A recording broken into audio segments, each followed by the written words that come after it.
C'est bon? Tu te sens prêt? Je sais pas sûr. Mais en fait, l'idée c'est qu'on discute. Ah bah oui, non, mais bien sûr, c'est ce qu'on fait sur cette septième ou huitième interview, je ne me souviens plus. Donc Marc, merci d'avoir accepté de jouer le jeu.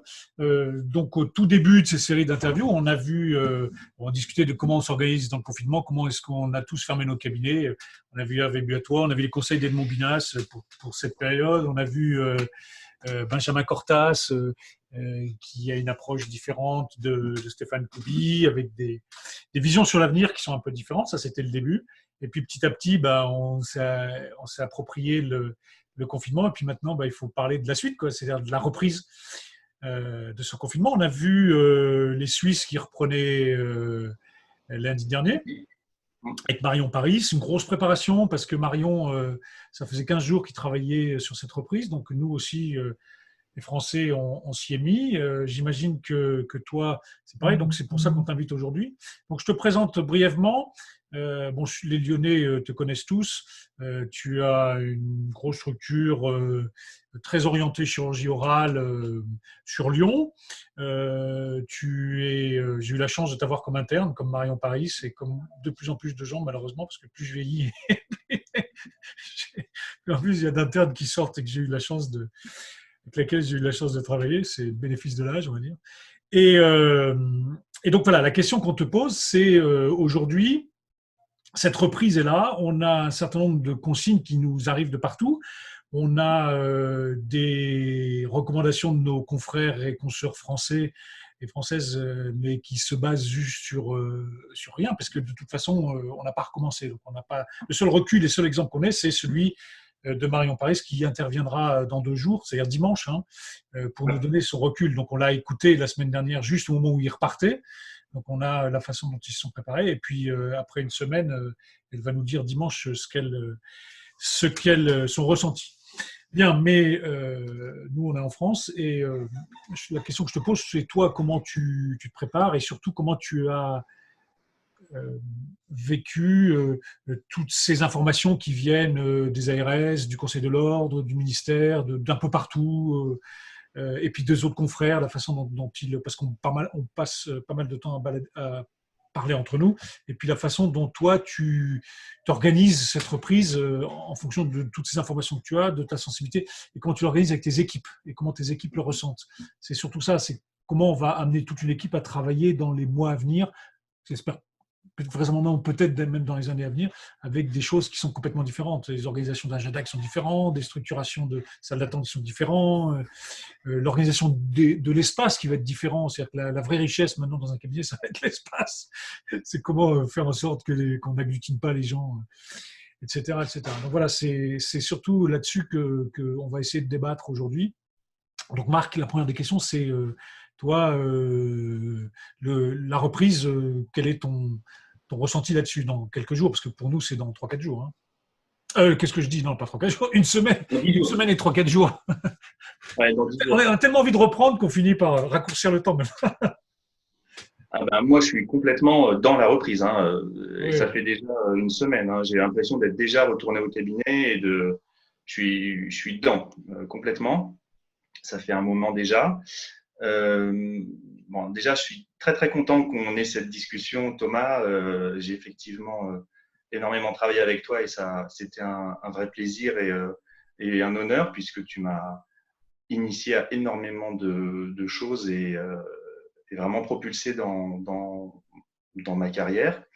Et en plus, sur le plan humain, tu as des qualités, une intelligence qui font que 20 ans après, on continue à se Oui. côtoyer et tu continues à être dynamique, motivé et à apporter beaucoup. Donc voilà, j'ai tout de suite accepté évidemment quand tu m'as proposé cette interview. Alors mon confinement, moi je l'ai vécu en plusieurs phases, avec une phase de sidération au début. Ah oui. J'ai sonné, on peut le dire. Ça n'a pas été simple et je pense qu'on est nombreux comme ça. Il y a eu une des phases de colère et d'incompréhension, en particulier par rapport à tout ce qui a été gestion des masques. Et à côté de ça, j'ai vu beaucoup de belles choses, des initiatives, une profession qui s'est ressoudée, des syndicats qui ont pratiquement parlé d'une seule voix, un ordre qui s'est mobilisé et Ouais, qui c'est travaille vrai, d'arrache-pied, c'est vrai. des praticiens anonymes qui ont travaillé, je pense au Visière, Maud Grammatica qui a beaucoup travaillé dessus, mais d'autres partout en France. Et ça, c'est vraiment, il y avait une espèce d'émulation qu'il y a toujours d'ailleurs et qui est vraiment intéressant. Donc un mélange finalement de stress et d'action positive tournée vers l'avenir. Et c'est très intéressant. On est en train de vivre une période dont on reparlera toute notre carrière. Même si pour l'instant on est dans le dur, hein, mais on va en reparler pendant un moment. On va changer nos méthodes de travail, on va modifier nos process, on va repenser notre métier, on doit planifier véritablement tout et on doit communiquer avec nos équipes qui elles aussi ont énormément de questions et, et des problématiques tout à fait légitimes. Donc ça rebat beaucoup de cartes. Et le fait qu'on arrive à discuter, l'intérêt des réseaux sociaux aussi, je trouve que c'est vraiment intéressant. On est confiné, on est un peu seul, et en même temps, on est très connecté. Donc ça, Oui, ça c'est ce que vous avez remarqué, Benjamin Cortas. Il dit que finalement, il y a une des choses qui va peut-être ressortir de cette crise, c'est le besoin que l'on a de communiquer et de relations humaines. Ça, c'est certain. Oui, ça, je suis complètement d'accord avec toi. et avec une problématique commune. Donc Problématique. là, on est tous dans le même bateau. Donc voilà, ça c'était sur le confinement. Ensuite, la reprise, tu me disais justement que c'était plus difficile de sortir d'une crise que d'y rentrer. Effectivement, on doit tout repenser point par point et accepter de ne pas avoir raison, de ne pas tout savoir, voire même de se tromper. Ça, il faut qu'on communique aussi à notre entourage le fait que face à ce manque d'informations, il va falloir être modeste, il va falloir beaucoup travailler, il va falloir échanger, parce qu'il n'y a pas une seule vérité et elle va se construire progressivement. Voilà, il y a aussi la problématique des patients. J'ai fait plusieurs gardes et des régulations à l'ordre et j'ai pu constater l'urgence de la reprise. Et ça, c'était déjà la semaine dernière. Il y a un réservoir de patients qui est en train de se créer avec des problèmes de plus en plus importants. Et malgré les efforts énormes de tous ceux qui font des gardes, des services hospitaliers qui sont sur le pont toute la semaine, on va avoir une première partie d'activité qui, à mon avis, va se tourner vers l'extinction des incendies. C'est logique, hein, ça fait 2 mois qu'on est arrêté et il y a des patients qui sont sous antibiotiques depuis 3 ou 4 semaines et qui attendent d'être vus. Voilà. Donc, il faut intégrer aussi dans la temporalité des flux de patients, à mon avis, qui ne vont pas être les mêmes que ceux qu'on connaissait, et avec un effet de concentration des urgences et des patients, et là des urgences, mais également des urgences relatives, qui eux se manifestent plus, parce qu'ils ont compris qu'on ne pouvait pas les prendre. Voilà les grandes lignes. Mais je suis dans l'action là, vraiment. Mais ça c'est la problématique de l'agenda. Et tes équipes, alors du coup, d'abord, comment est-ce que tu interprètes toutes les informations qu'on a en ce moment, toutes les recommandations, l'ordre, tout ça, toutes les discussions entre confrères, toi t'en tires quoi? J'ai l'impression que c'est assez unifié. Ça c'est bien. J'ai l'impression qu'il y a une voix qui s'élève et qui est cohérente sur les processus. Voilà, on va en discuter après dans le détail, mais je suis plutôt en accord avec ce qui est écrit et ce qui Alors est produit. du coup, le détail, c'est quoi? Après, le détail, c'est des questions plus techniques, c'est-à-dire quand on entend tout le monde doit mettre des surblouses.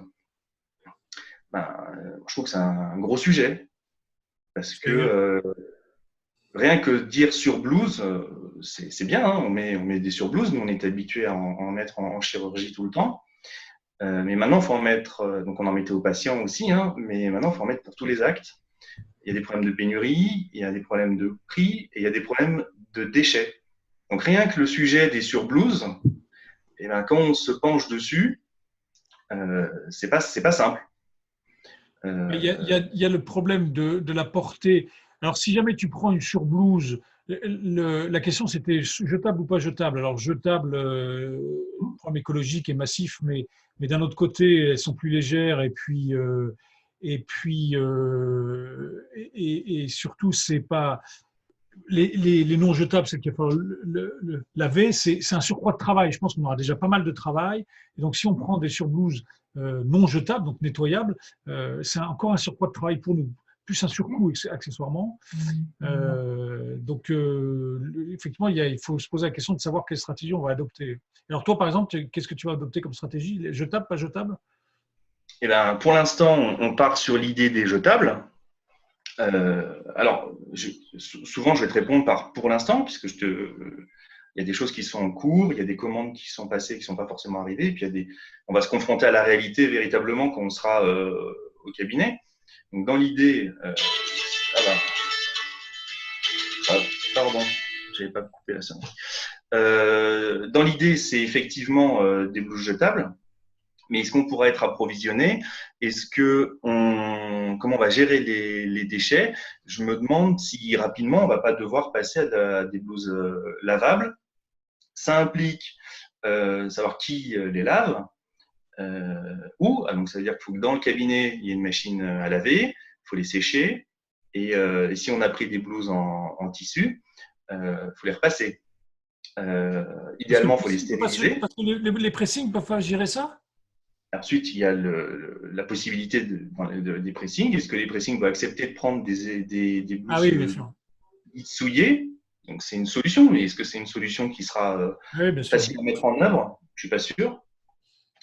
Ensuite, le faire en interne, ce qui serait l'idéal, et ce qui est déjà le cas pour les blouses dans les cabinets, il faut qu'il y ait tout un flux de l'espace qui soit dédié à ça et des gens qui s'en occupent. Donc, c'est du temps qui va être dédié à des choses qu'on ne faisait pas du tout. Donc, effectivement, écrire sur une recommandation, mettez des surblouses, je suis parfaitement d'accord, éviter la transmission. Le mettre en œuvre concrètement au cabinet le 11 mai, il faut s'en occuper, quoi. Ah, tiens, c'est intéressant comme point de vue. Alors, parmi les autres recommandations, qu'est-ce qui peut soulever des questions comme celle-ci? Donc, globalement, les EPI, puisque on va toujours être en tension, hein, pour les mêmes raisons que les surblouses, tension d'approvisionnement et logistique. Donc ça, c'est un point. Moi, j'ai un sujet autour du traitement de l'air que je n'avais pas véritablement, dont je ne m'étais pas occupé jusque-là, puisqu'on a un cabinet qui est climatisé avec une VMC. Mais je me suis depuis 3 jours plongé dans la question. Et voilà, je t'ai fait une petite présentation pour te dire. Vas-y, envoie, ça m'intéresse. Mais voilà, si tu veux, on peut partager et discuter sur la base du support que j'ai fait. Voilà, que j'ai appelé la reprise, où je reprends un peu les. Alors, je vais remercier les gens dont je me suis inspiré, hein, que ce soit les conférences du docteur Mangion ou l'article d'Éric Compen, mes confrères et amis Charles Coudurier et Carole Lecomte, docteur Knabel je vais vous présenter un travail qu'il a fourni qui est vraiment excellent sur les purificateurs d'air. Et puis les recommandations qu'on a reçues, hein, que ce soit de l'URPS Rhône-Alpes ou du Conseil de l'Ordre. Ah mais alors du coup ça cache le côté droit. Oui, donc le premier point, si on prend chronologiquement la manière dont on va le faire, ça va être de gérer le planning, il va falloir le construire. Donc bien sûr en intégrant les urgences et nos patients en cours, mais également en intégrant les nouveaux et puis pour préparer la suite de l'activité. Donc, il va falloir donner des règles aux assistants, il va falloir regarder au cas par cas. Globalement, on va faire des rendez-vous qui seront plus longs, on va encore devoir réfléchir au regroupement des actes, qu'on fait déjà, hein, mais il va falloir se poser la question de manière beaucoup plus précise. Et puis, il y a une grande règle hein, dans l'hygiène, c'est de démarrer par le plus propre pour finir par le plus contaminant. On organise un bloc opératoire. Probablement que dans notre journée, il va falloir aussi qu'on réfléchisse à cet aspect, puisque quand on va contaminer, si on mettait une chirurgie ou des soins très contaminants le matin, les particules en suspension vont rester longtemps. Et je vais vous montrer un document qui montre le temps de suspension des petites particules. Donc, ça va influer sur l'agenda. Donc ça, c'est les règles d'agenda que je vais donner. On va changer notre prise en charge des patients, puisqu'avant les rendez-vous, on va les appeler. On leur a fait un petit courrier explicatif que je ne vais pas vous lire, mais qui reprennent les recommandations que tout le monde a données, c'est-à-dire de faire venir des patients masqués avec peu d'affaires, voilà, sans accompagnant si c'est possible. Arriver bien à l'heure, pas trop en avance, oui, c'est ça. Oui. Voilà, donner des rendez-vous aux patients qui soient étalés. Peut-être que tous les praticiens ne sont pas obligés de démarrer à 14h l'après-midi si c'est dans un cabinet de groupe, mais peut-être qu'on peut en faire démarrer un à 13h30, un à 14h, un à 14h30, de manière à ce que, ou 13h30, 13h45, etc., de manière à ce que les patients n'arrivent pas tous à 14h, ce qui est souvent le cas et ce qui crée un effet de bouchon. Si tout le monde arrive à 14h, puis à 15h, puis à 16h, je caricature, mais c'est un peu ça, peut-être faire penser à mettre des heures qui soient plus soit à pile, soit à 30. Donc voilà, c'est des petits détails, mais ça va nous. Oui, en termes de gestion d'agenda, c'est extrêmement chronophage, hein, effectivement. Hein. Oui, mais faut aussi penser à tout parce que le personnel va y être attentif et nous aussi. Puis pour notre confort de travail, finalement, quand on y réfléchit, c'est mieux que tout le monde n'arrive pas en même temps. Si on lisse les arrivées des patients sur la journée et sur l'heure, eh ben c'est une excellente idée. C'est le docteur Mangeon qui dit ça dans sa conférence et je trouve que c'est quelque chose qu'on peut mettre en place simplement et qui est efficace. Donc voilà, on a fait un courrier d'explication pour les patients. Et puis on s'est inspiré d'un modèle hospitalier. On a fait un questionnaire Covid qu'on a adapté à notre sauce pour savoir si les patients ont eu des symptômes Covid dans les 8 jours précédant leur rendez-vous. On considère, puisqu'on sait que c'est à l'apparition des symptômes quelques jours avant et quelques jours après que les gens sont les plus contaminants, de reporter dans ces conditions-là le rendez-vous de 2 semaines. Donc voilà, on s'est construit un questionnaire sur le sujet. Les assistantes appelleront les patients pour leur faire ce questionnaire pour savoir s'ils sont suspects Covid, et ce qui permettra aussi d'éviter de faire rentrer dans la structure un maximum de patients qui seraient potentiellement atteints. Voilà, après l'accueil du patient, ce qu'on va modifier, c'est l'application de gel hydroalcoolique dès leur arrivée, puis une fois qu'on les aura habillés sur chaussures et masques, on leur demande d'arriver masqués, mais il faudra regarder aussi l'état du masque, hein, parce que s'ils arrivent avec un masque qu'ils portent depuis 15 jours, qui a traîné dans le sac à main, c'est vrai, je n'ai pas pensé à ça. Peut-être qu'il faudra qu'on en fournisse. Ça, c'est un élément aussi. On va leur demander d'avoir peu d'affaires pour mettre les affaires dans des sacs plastiques. Et puis, on a mis des plexis pour limiter évidemment les projections. Mais ça, c'est du grand classique. Mais ça n'empêche que ça change complètement la manière dont les patients arrivaient dans le cabinet. C'est un autre monde. Alors, comment est-ce que vous gérez, par exemple, un patient qui arrive trop tôt dans votre cabinet? Eh ben, il restera dehors. Ah, oui, vous le maintenez dehors, d'accord. Il restera dehors, on lui demandera d'attendre dans sa voiture. Alors, on a la chance, nous, d'être dans un immeuble où il y a un patio fermé. Donc, même s'ils sont dehors, ils sont pas sous la pluie et ils sont pas dans le froid, mais ça peut être dans la voiture, ça peut être de bien leur expliquer qu'on ne pourra pas faire entrer tout le monde une demi-heure avant le rendez-vous. Il va y avoir de la pédagogie, ça c'est certain. La salle d'attente, selon les recommandations, il faut qu'elle soit ou vide ou avec très peu de monde, donc un patient.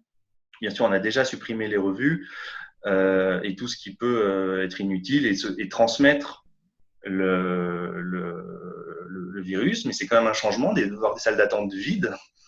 Et puis les surtout dans les chaises, là, cabinets. les chaises qui sont il faut qu'elles soient facilement nettoyables, éviter tout ce qui est assise en tissu, tout ce qui est C'est en ça. fracture. Bien sûr, les écrans de télé, même sont recommandés, on l'a vu dans les recommandations, on supprimait les écrans de télé, ouais, bien sûr. Voilà, supprimer ou bâcher, Bâcher.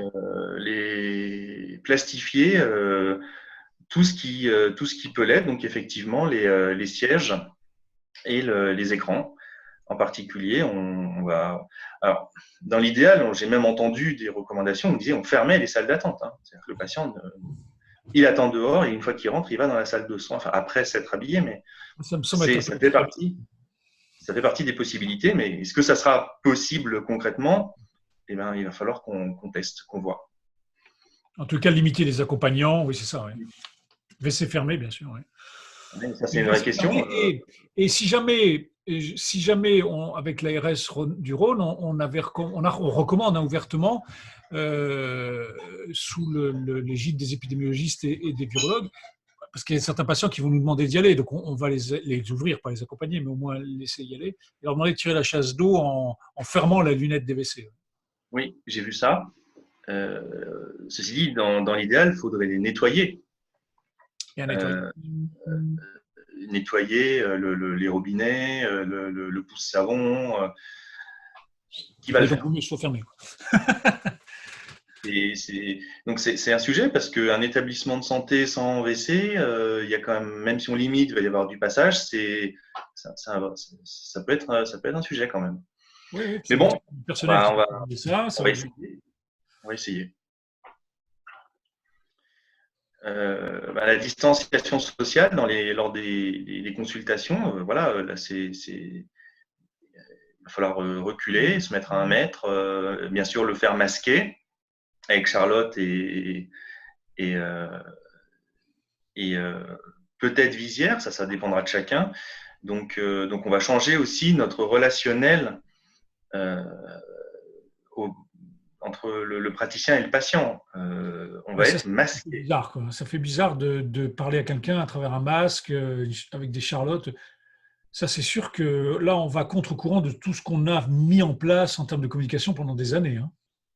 Ah, là, on crée, enfin, ça s'appelle les gestes barrières et la distanciation sociale, mais il y a tout dans ces termes. C'est-à-dire qu'on est en train véritablement C'est une barrière, ouais. de s'écarter des gens là où ils ont besoin de contact. Donc, on va le faire, mais effectivement, ça va changer complètement le rapport par rapport à ce qu'on faisait avant.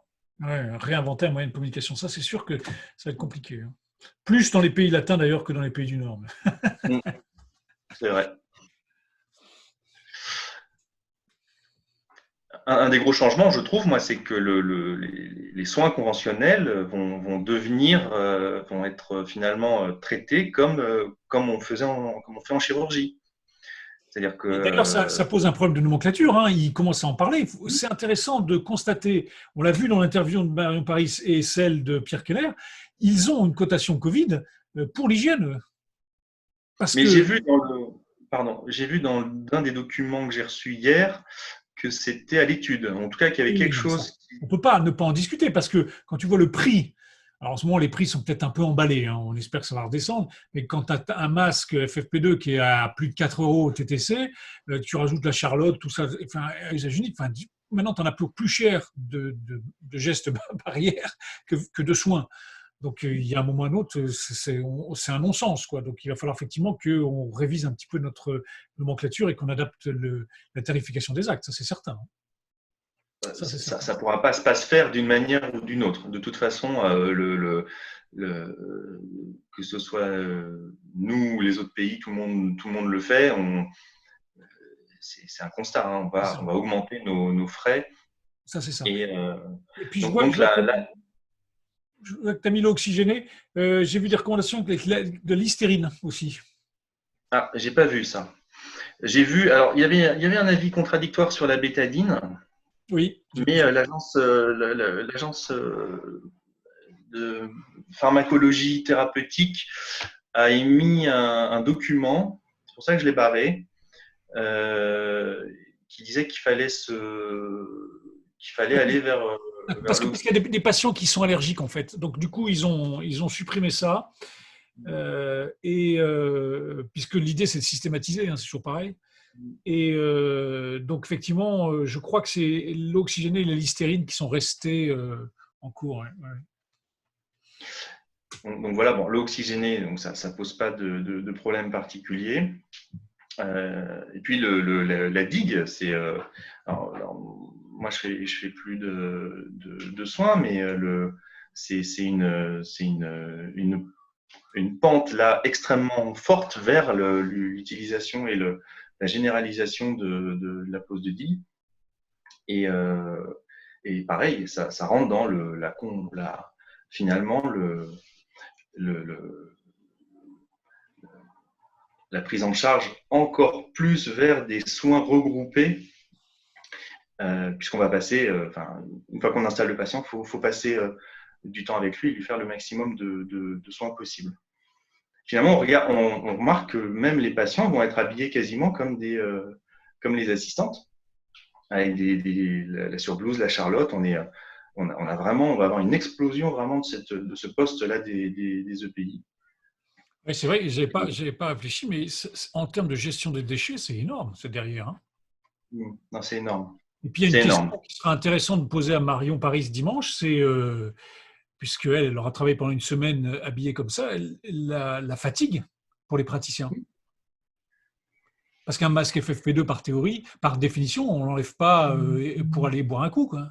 C'est-à-dire qu'on le garde Non, plusieurs une heures fois qu'on dans la l'enlève, on journée. le jette. Une fois qu'on l'enlève, on le jette. Et ça pose même la question de comment est-ce qu'on boit. Sachant qu'on en a très peu, quoi. Il y a pénurie, quoi.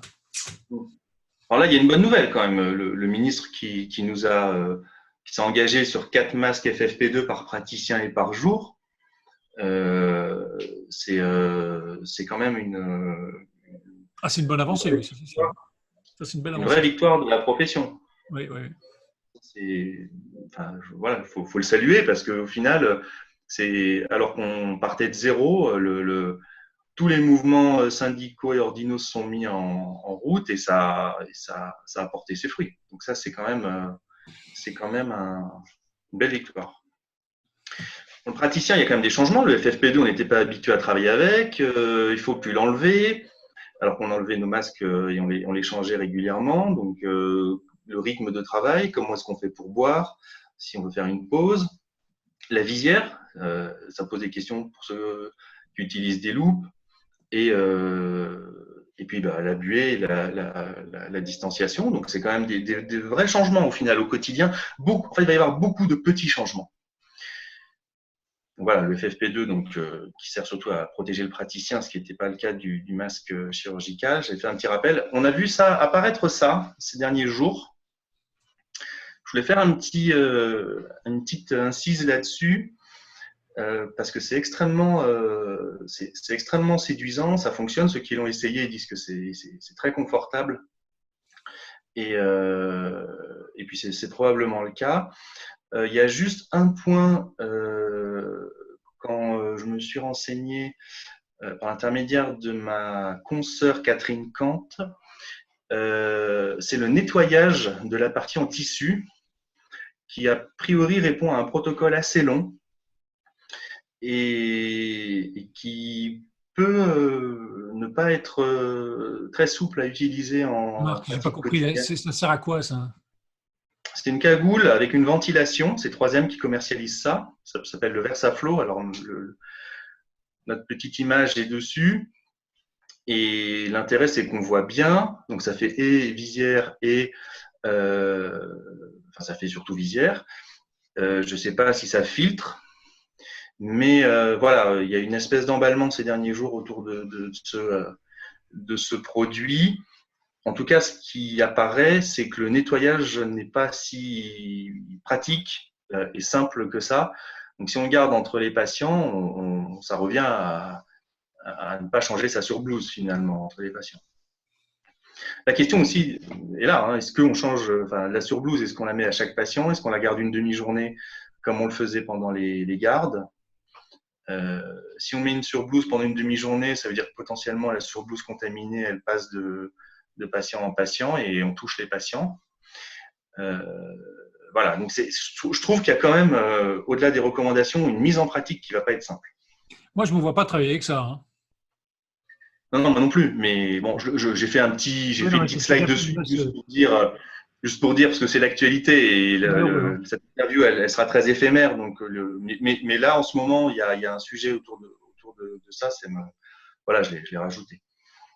Traitement des aérosols, je pense que ça, c'est pas simplement un sujet d'actualité, ça va être quelque chose qui a perduré, va se, enfin, il va falloir que chacun se pose la question. En tout cas, c'est ce que je pense. Puisque même si on réduit les débits de spray, en tout cas les débits d'air, même si on fait du goutte à goutte, voilà, on va être dans un environnement, et ça a été mesuré par les études, qui est un environnement qui est pollué. Le cabinet dentaire, c'est un environnement qui est pollué. Et donc on a des VMC, on a quand même un traitement, on ouvre les fenêtres hein, déjà, mais malgré ça, on est dans un environnement qui est particulier. Donc le fait de filtrer l'air, c'est peut-être pas complètement une idée qui est complètement saugrenue. Et quand on rentre un peu dans ce sujet du traitement de l'air, en fait, on se rend compte que c'est quelque chose qui est pas si simple, parce qu'on sait que le virus, il se balade pas tout seul, il est sur des gouttelettes. Heureusement, parce qu'il est très très petit ce virus, hein, 0,1 micron, moins de 0,1 micron. Donc on va surtout traiter les gouttelettes et les particules. Et ces gouttelettes, elles peuvent être très petites.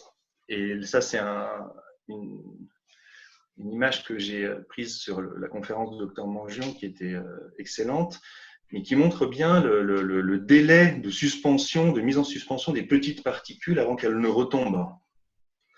Et on voit que les très petites particules, moins d'1 micron, c'est plus de 10 heures en l'air. Donc, on a quand même un risque de mise en suspension du virus et qui ne tombe pas immédiatement, en tout cas sur les petites particules. C'est pour ça que la recommandation d'aérer est fondamentale, c'est pour renouveler l'air au maximum. Encore plus que ce que pourrait produire une VMC, ou en tout cas en complément. Mais tout le monde n'a pas forcément des pièces très bien aérées, et pas toutes les pièces du cabinet. Et donc, je me suis posé la question de savoir, en fonction de l'architecture, j'ai des pièces aérées, d'autres qui le sont moins. Comment est-ce qu'on peut traiter ça? On n'a pas tous une grande fenêtre pour pouvoir renouveler l'air dans sa structure. Voilà, donc je suis rentré là-dedans et je suis rentré dans un monde qui est en fait assez compliqué, assez technique, et j'ai pas toutes les réponses, mais en tout cas, je voulais faire un petit point avec toi là-dessus. Parce que pareil, il y a une espèce d'emballement en ce moment autour de toutes les machines et les traitements de l'air, et c'est normal. C'est normal, mais il faut raison garder, je crois. Et puis je pense qu'on n'est pas à 3 jours près pour prendre une décision. Le sujet est suffisamment compliqué pour se laisser le temps d'y réfléchir, et que chacun. Et d'ailleurs, c'est intéressant, dans le document de l'ordre, ils ont demandé à l'ANSES de travailler sur les machines de traitement de l'air. Oui, parce qu'aujourd'hui, très clairement, ce que l'on sait, c'est un peu ce que dit là ta diapo, hein, finalement, l'air intérieur est beaucoup plus pollué que l'air extérieur. C'est environ 8 fois plus pollué l'air intérieur. Et donc, dans un cabinet dentaire, on est vraisemblablement 20 fois plus pollué que l'air extérieur. Alors, j'ai mis 2 études. Pour autant, il n'y a aucun appareil de traitement de l'air qui a fait la preuve que réellement il était en mesure de nettoyer complètement l'air. Tout ce qui est à base de spray, ça, c'est clair, ça marche pas. C'est plus pour l'odeur qu'autre chose. Parfois, c'est vendu comme étant en capacité de nettoyer, de purifier l'air, mais ça, c'est complètement faux. Il y avait un appareil français qui s'appelait Beware, et je crois, qui avait fait ses preuves, qui avait fait l'objet de pas mal d'études, mais je crois que malheureusement, ils ont déposé le bilan. C'était dans la région lyonnaise. Il me semble qu'ils ont déposé. C'est ce que tu dis. Il n'y a absolument pas de preuve aujourd'hui qu'il y a un système qui soit plus efficace qu'un autre. Enfin, qui soit efficace tout court, d'ailleurs. À part la VMC. Il y a quand même des systèmes qui existent et qui sont utilisés dans l'industrie, dans les hôpitaux, dans les laboratoires pharmaceutiques. Donc, on a quand même des éléments. Et voilà, j'ai fait un petit point là-dessus, si ça t'intéresse. Donc, je passe rapidement. Donc, l'ANSES a quand même édité en 2007 un document de 176 pages sur les techniques d'épuration d'air intérieur. Donc, on a là une bible extrêmement complète sur ce qui existe. C'est en accès libre sur Internet. Alors, c'est long, hein, c'est sûr, mais en tout cas, il y a de l'info. Alors, sur l'effet quand même de la purification, on a des études qui ont montré que même à la maison, au domicile, les gens qui purifiaient leur air, il y avait un petit effet sur la symptomatologie, sur les maladies respiratoires, comme l'asthme par exemple, et qui avait un effet également sur certains paramètres cardiovasculaires, comme l'hypertension artérielle, avec une petite baisse d'hypertension artérielle, de pression artérielle systolique pour être précis, dans les maisons dont l'air était filtré. Donc, c'est pas complètement exclu qu'il y ait un intérêt, ne serait-ce qu'à la maison, sanitaire, de traiter l'air. Dans les cabinets dentaires, donc je vais passer vite parce que tu as très bien résumé, les taux de pollution sont bien plus importants que dans les maisons et sont surtout au-dessus des normes. En tout cas, là, il y a 2 études que je vous ai mises, mais il y en a d'autres. Tu vois, concentration élevée, bien au-delà des limites fixées par les organisations internationales et qui concernent l'exposition humaine. Les cabinets dentaires. Ah oui, ah oui, oui. Oui, ça, c'est des sujets qui ne sont jamais évoqués, en fait.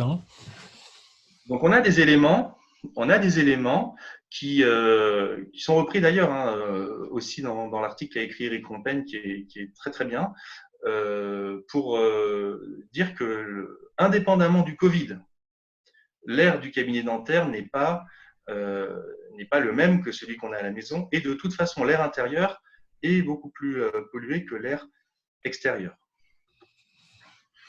Donc après, on rentre un peu dans la technique, c'est-à-dire que les machines, elles nous proposent des tas de techniques et on se rend compte que là, c'est le flou artistique. Rien que parler de charbon actif, on se rend compte qu'il y a plein de sortes de charbon actifs différents qui nécessitent de l'entretien et qui ont des actions variées selon leur composition et leur structure. En tout cas, ce qui est certain, c'est qu'ils réduisent un certain nombre de polluants sous forme de gaz et de liquide. Donc, ce n'est pas eux qui vont traiter directement les particules, si on parle du Covid, mais par contre, ils dépolluent l'air d'un certain nombre de produits. Vous voyez, l'acétone, le benzène, le toluène, par exemple. Ce dont on parle plus, c'est les filtres HEPA, qui filtrent les particules aériennes et qui ont une efficacité qui doit être de 99,97% sur les particules de plus de 0,3 microns. Souvenez-vous, l'image, je vous ai mis un petit rappel de l'image de tout à l'heure. Et en fait, ça correspond à des particules plus petites que les particules qui restent très longtemps en suspension dans l'air. Donc, l'intérêt de ces filtres, c'est de réduire le nombre de particules en suspension. Et donc, si ces particules sont porteuses de virus, de réduire la charge virale dans la pièce. Ce que fait la ventilation, mais ça peut être un complément. Et une autre technique, c'est les UVC qui sont utilisés depuis 30 ans. On les retrouve aussi bien dans les hôpitaux, mais c'est dans les aquariums, c'est dans l'agroalimentaire, il y en a partout. L'intérêt, c'est qu'ils détruisent les nucléotides dans les ADN et les ARN. Et donc, ils empêchent la reproduction des virus et des bactéries. C'est une technique qui est ancienne, qui est efficace, rapide. Il faut faire attention à l'ozonisation, donc la production d'ozone qui est toxique, donc selon certaines longueurs d'onde. Mais si on n'est pas dans ces longueurs d'onde, on perd l'effet de l'ozonisation, qui est un antibactérien, on perd l'effet de l'ozone, mais par contre, on protège les individus. Donc, c'est à manier avec précaution. Il faut savoir qu'il y a des produits qui sont mis dans des plafonniers au-dessus des patients dans certains hôpitaux et dans certains services pour traiter l'air qui environne le patient. Donc ça, c'est très normé parce qu'en fait, l'UV n'est pas directement envoyé dans la pièce, mais c'est une aspiration et c'est l'UV qui traite dans un caisson, finalement, dans lequel est aspiré l'air. Donc ça, c'est Vidachilde qui le fait. Et là, je vous ai mis quand même que la Commission européenne, elle émet des réserves et il faut faire attention quand même à l'usage des UVC utilisés n'importe comment, parce qu'on ne connaît pas tous leurs effets sur l'homme encore. Et ça, c'est récent, c'est quand même une reco de 2017. C'est intéressant ça, oui. Donc les UVC, c'est extrêmement efficace, c'est déjà utilisé dans les milieux médicaux, mais sous certaines conditions, avec certaines normes. Il ne faut pas faire n'importe quoi avec et dire je vais balayer toutes mes pièces avec des UVC et je vais demander à l'assistante de sortir, outre le fait qu'il y a des zones d'ombre, puisque c'est un rayonnement, et donc il faut plusieurs lampes. Il y a aussi un effet il y a une manipulation et des règles qui seront probablement définies plus tard, mais qui sont à respecter. Puis on a la grande catégorie des purificateurs, donc ceux-là, ils aspirent l'air et ils le traitent. Et là, voilà, c'est le tableau que m'a envoyé le docteur Benjamin Knabel qui résume une partie de l'offre. On a probablement 2 ou 3 fois plus de produits que ce qui existe dans ce tableau. C'est déjà une sélection qu'il a faite. Mais en tout cas, pour dire que selon les produits, on va de 250 € à 15 000 €. Donc, on ne peut pas imaginer que les produits soient les mêmes. Donc, il y a une diversité dans l'efficacité et la fiabilité probablement de ces différents produits. Il y a un ventre mou qui se situe entre 1 000 et 3 000 €. Et selon les technologies, on a ou pas l'information sur le type de filtre et le type de technique précise qui est utilisée, le type de traitement qui est véritablement appliqué. Se rajoute à ça la problématique du bruit et de l'entretien, puisqu'il va falloir renouveler les filtres EPA, peut-être aussi les filtres charbon actif, et qui le fait, à quelle périodicité, quel est le débit aussi. C'est pas du tout la même chose de filtrer 100 mètres cubeurs ou de filtrer 600 ou 700 mètres cubeurs. On n'a pas le même renouvellement de la pièce. En tout cas, ce qu'on sait, c'est que ces filtres, ils sont efficaces et ils ont probablement un intérêt au moins complémentaire dans le traitement de notre air. Alors, il m'a… Sachant que pour aucun d'eux, aujourd'hui, il y a de consensus. En tout cas, quand tu relis toutes les recommandations, il n'y en a pas une recommandation qui a proposé l'utilisation d'une technique ou d'une autre. Hein. C'est ça, je me trompe? Non, mais ça va. Maintenant que l'ANSES est mandaté, je pense que c'est quelque chose qui va arriver. Oui. C'est quelque chose qui va arriver parce que l'ANSES, c'est un organisme, c'est une agence d'État. Ils vont faire ça avec leur méthode. Et quand on voit déjà le premier document qu'ils ont produit, le suivant sera probablement avec la même qualité. Mm-hmm. Mais voilà, après, j'ai voulu un peu vous montrer 2-3 exemples, parce qu'on parle du Dyson. C'est une marque qui est très qualitative et qui est pleine d'innovation. Et ils font probablement des très bons produits. Hein. Je conteste absolument pas ça, hein, et je conteste rien d'ailleurs. Mais voilà, l'exemple d'un Dyson, charbon actif plus EPA, donc ça c'est bien, c'est sérieux. Voilà, on est sur un tarif, c'est pour du domicile, hein, c'est pas vendu pour du médical, hein, mais c'est quand même 600 €. Il te donne la qualité de l'air, il t'explique comment ça évolue dans le temps, c'est assez ergonomique, il tourne en plus, il ventile bien. Mais j'ai pas réussi à savoir quelle est la norme du filtre EPA, par exemple. Est-ce que c'est un H12, un H13, un H14, qui change quand même le type de filtration. Il ne donne pas, j'ai pas trouvé non plus le débit. Le débit, ça donne quand même la capacité à renouveler l'air dans ta pièce. Ça sera des éléments qui sont importants. Ça, c'est un par contre, effectivement, hein, c'est un produit qui probablement a une bonne efficacité. Mais aujourd'hui, je ne peux pas dire on met un Dyson dans une pièce de 10 mètres carrés, 60 mètres carrés, et l'air sera renouvelé en temps de temps. Et avec à peu près la même technologie, on a des prix qui n'ont rien à voir. Là, c'est Charles qui m'a donné cet exemple, mais voilà, c'est également un filtre EPA avec du charbon actif, hein, comme le Dyson, mais il est 3 fois moins cher. Et pourtant, il a un très bon débit puisqu'on est sur du 400 mètres cubeurs. Donc, qu'est-ce qu'il faut prendre? Je ne sais pas. Et est-ce que c'est adapté? Est-ce que c'est adapté au cabinet dentaire? Je ne sais pas. Puis après, il y a des choses plus professionnelles. Et là, c'est Benjamin Knabel qui a mis le focus sur ce produit.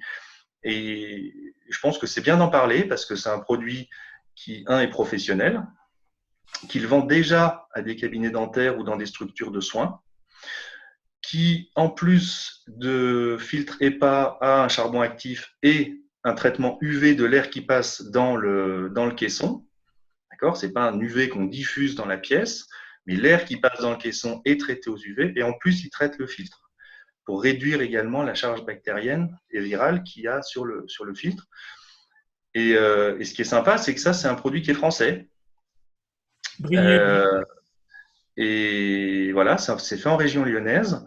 Donc, on a un interlocuteur en France qui produit un matériel qui est déjà adapté à nos structures. Quelle est la taille, Marc, de ça? Quelle est la taille? Oh, c'est un petit. Un petit, d'accord. Parce que là, on ne sait pas si c'est un gros radiateur ou si c'est un truc qu'on met au mur. C'est facile. J'ai pas mis les dimensions. Après, on peut regarder. Non, mais ça fait pas 1 mètre de haut. Hein, c'est 70 cm. Hein, c'est pas un gros. Ils en font des très gros. Là, c'est le plus petit de la gamme, puisqu'ils font pour des structures, des hangars, des choses beaucoup plus importantes. Mais eux, ce sont des vrais professionnels du traitement de l'air. Et voilà. Donc, certes, c'est un investissement qui est plus élevé qu'un Dyson, mais on est sur un produit professionnel. Voilà. Donc, c'était pour faire le focus. Il existe des choses.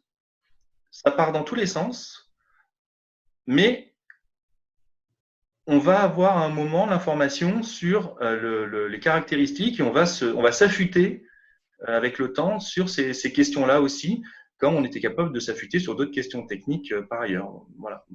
Je voudrais remercier le travail du docteur Knabel encore une fois parce que c'est lui qui a fait cette synthèse et je trouve que ce produit-là qu'il a trouvé réunit beaucoup d'intérêt. Ça, c'est pour montrer quand même l'effet sur les particules.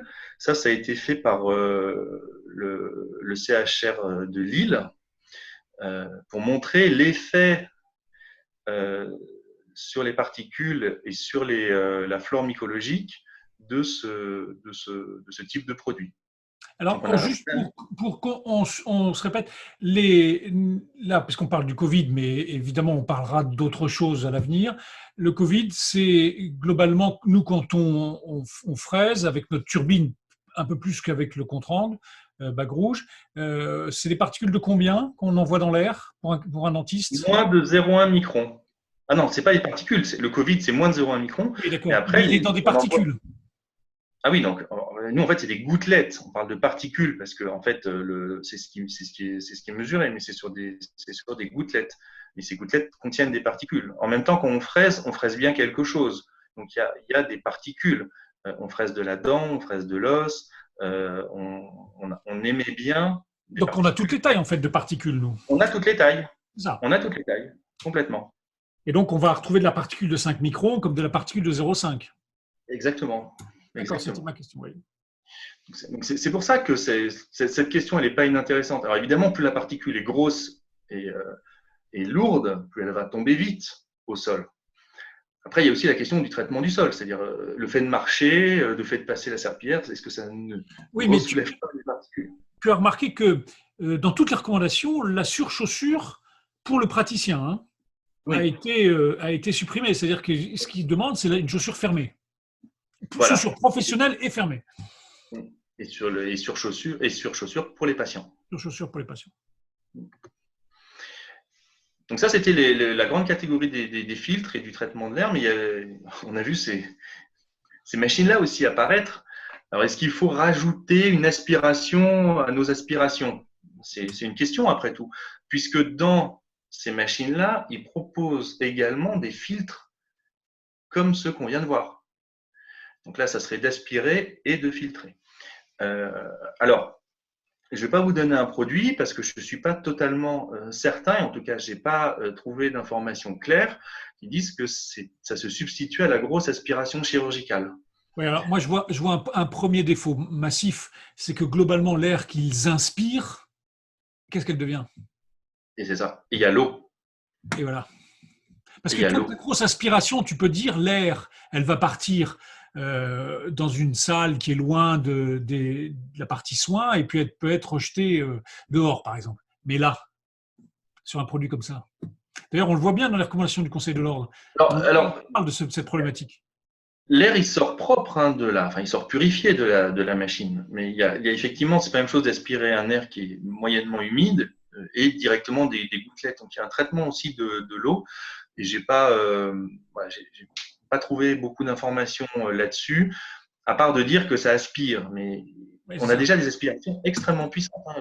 L'aspiration chirurgicale, c'est déjà une aspiration qui. Nous, l'air que l'on aspire, on va la rejeter loin des structures de soins. C'est ça qui est intéressant. Là, on ne sait pas.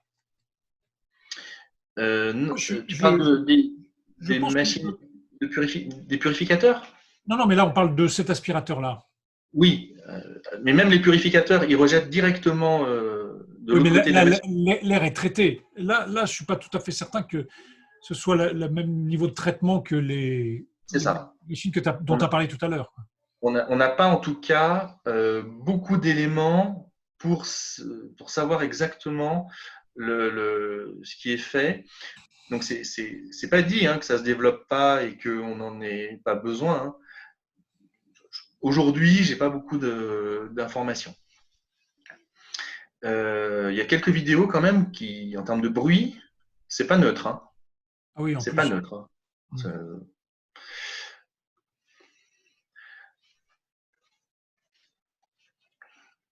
Ça, c'est les sprays. C'est celui qu'on voit le plus, le Nocospray. C'est du peroxyde d'hydrogène qui est vaporisé dans la pièce. Donc, c'est le produit hein, qui est le plus efficace pour effectivement son effet bactéricide et virucide. Le problème, c'est la toxicité de ces sprays. Il faut que ça se passe pièce fermée et il faut laisser la pièce reposer vide pendant 2 heures. Donc, en termes de logistique, c'est pas neutre. Ça a un vrai coût. Donc, pour une machine qui n'empêche pas hein, le fait qu'il faut faire le bio-nettoyage quand même et qui immobilise une pièce pendant 2 heures, voilà, je ne suis pas sûr que ce soit la solution. Pas sûr non Même plus. si c'est très efficace en termes de bactéricidie et de virucidie. Donc voilà, un petit résumé rapide de ce que j'ai commencé à étudier. Effectivement, donc pour rappeler, il faut ouvrir les fenêtres. C'est une évidence, mais ce n'est pas toujours le cas. Une VMC filtrée, idéalement. Et puis, traitement de l'air lorsqu'on est dans des espaces confinés, peu aérés ou difficilement aérables. Voilà. Alors, la climatisation, tu me disais qu'elle était interdite. Il est recommandé de la couper. En tout cas, il faut réduire son flux à minima. Oui, maintenant, c'est plus la VMC qui est mise en avant. Oui, oui. Oui, ouais, De ce que j'ai lu, hein, des recommandations, hein, bien sûr. Voilà, ça, on en a parlé. Du coup, le traitement des déchets sera un vrai sujet. Ça, c'est un vrai sujet, oui. Ça doit être un vrai Ouais, sujet. Et puis, ouais, sur le plan écologique, c'est une catastrophe. Hein, mais bon. ouais. C'est pour ça que le lavable va probablement revenir. Hein. Mais tu sais que les blouses dites jetables, pendant la pénurie, parce que nous, on faisait des gardes à l'hôpital, on nous demandait de les mettre dans des bacs spéciaux et ils étaient stérilisés hein, et réutilisés. Hein. Oui, on peut réutiliser certaines surblouses 10 fois. C'est On peut les ça. laver, on peut les traiter. Donc, enfin, je vois pas comment on va pas venir à ça d'une manière ou d'une autre, voir dans le détail, mais à mon avis, il faudra réutiliser une partie des blouses. En tout cas, les nettoyer. Bien sûr, les en nettoyer, mais en tout cas, pas tout jeter. Pour des raisons de pénurie dans un premier temps, et puis après, il y a comme une réflexion écologique à avoir, hein, parce que ça fait une montagne de déchets derrière. Alors tu me diras, c'est du papier, donc certains sont Oui, pas. mais le papier, il vient de quelque part. Enfin, Oui, le papier vient de quelque du part. Après, ça transport, se c'est du recycle. ligne. Voilà les petites. Une idée, si tu veux, de ce qu'on a mis en place et ce qu'on est en train de construire au cabinet concrètement, en essayant de se poser des questions sur des choses très pratiques qui sont l'agenda et les protocoles de prise en charge, enfin d'accueil des patients et voilà, d'hygiène des mains plus régulière, même pour les patients, et puis aussi une réflexion plus large sur quel est comment on considère l'air de notre cabinet. C'était des vieux sujets. Hein. En fait, j'ai retrouvé des publications qui ont plus de 20 ans. Hein. C'est pas un sujet récent, mais chez nous, en tout cas pour moi, c'est un sujet qui est assez nouveau. Mais qui est d'actualité, ça c'est sûr. Et qui est d'actualité. Ouais. Bon. Tu as organisé ça comment? Ça fait, de toute façon, si tu veux, alors en plus, nous, on avait travaillé un petit peu avec l'ARS là-dessus. Donc, on était un peu au courant de ce qui allait sortir et de manière raisonnable, hein, parce que tu as des recommandations qui ne tiennent pas bien la route. Mais en plus, on a eu la chance, l'ARS du Rhône a eu la chance l'intelligence d'intégrer des assistantes dentaires dans le groupe de réflexion. Donc, on a gardé le côté un peu pratico-pratique, puisque c'est comme elles qui sont en charge de l'hygiène. Donc, ça, c'était plutôt intéressant. Mais c'est ce que tu décris, hein. Je crois que les recommandations de l'ordre, qui font un peu la synthèse de toutes les recommandations sérieuses, c'est ce que tu viens de dire. Hein. Alors toi, ce que tu apportes, c'est une lecture critique de tout ça. C'est effectivement la problématique qui va être posée. Un, ces histoires de déchets. Deux, le temps que tout ça va prendre.